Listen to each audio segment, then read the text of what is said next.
Bon, ben c'est assez simple. L'image est sélectionnée. Donc je veux dire, le bloc qui contient l'image est sélectionné.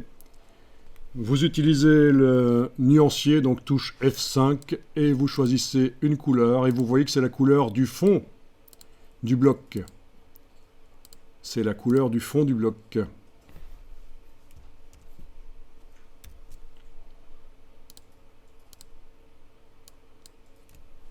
Possibilité de teinter ou de créer une autre couleur, évidemment.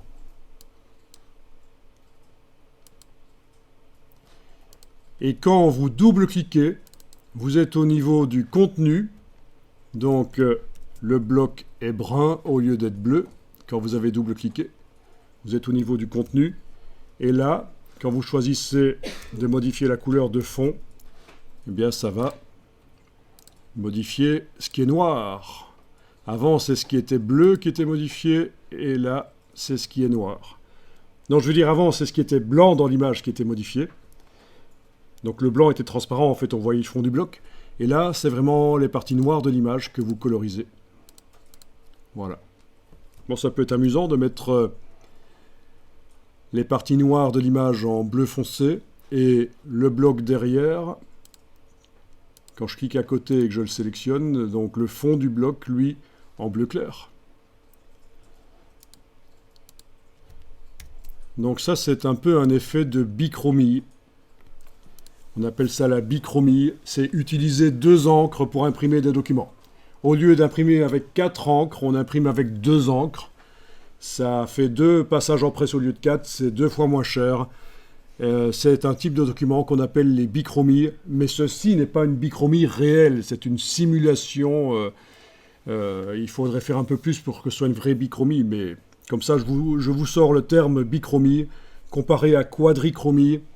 C'est si vous avez des budgets limités, soit vous imprimez en une couleur noire, c'est un document noir et blanc que vous imprimez, c'est pas très joyeux, soit vous imprimez en une couleur autre que du noir, une couleur foncée, du bleu foncé par exemple, ça fait un peu revue paroissiale, c'est un peu foireux, soit vous imprimez avec 2 encres, une claire, une foncée, et là c'est de la bichromie.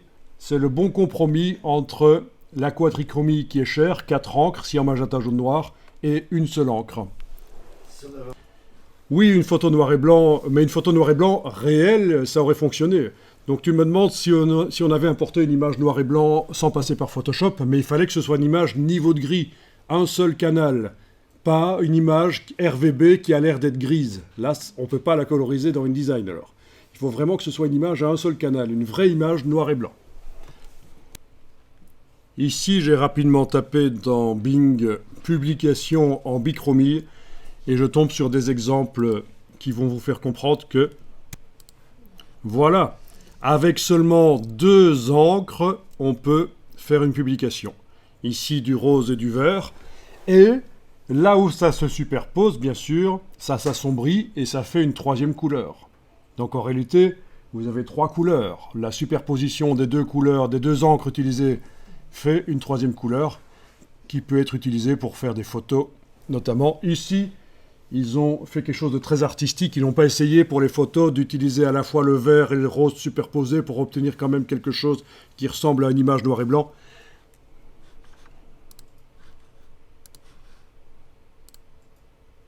Ici, c'est de la bichromie avec une encre noire et une verte. On est souvent dans l'artistique.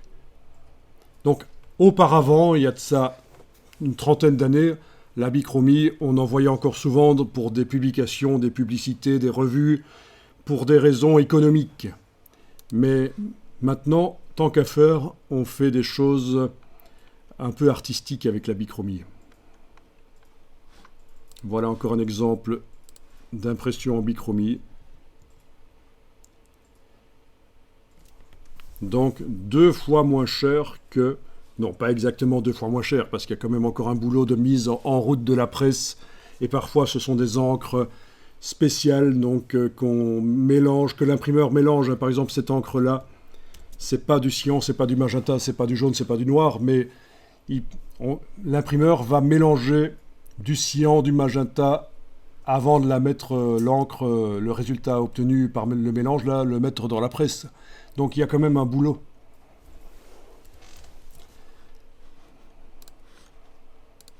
Vous connaissiez les bichromies?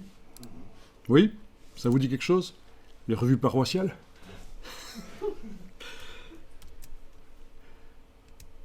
Pourquoi pas?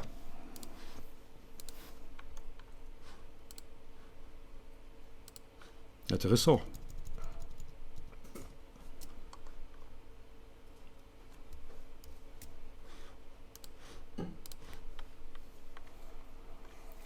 Et donc voilà, si dans InDesign, sur notre image de l'ours, et partout ailleurs, sur le texte, les titres, etc., on utilisait deux encres qu'on appelle des tons directs, au lieu de mettre n'importe quoi de la palette nuancier, eh bien ça ferait une bichromie imprimable.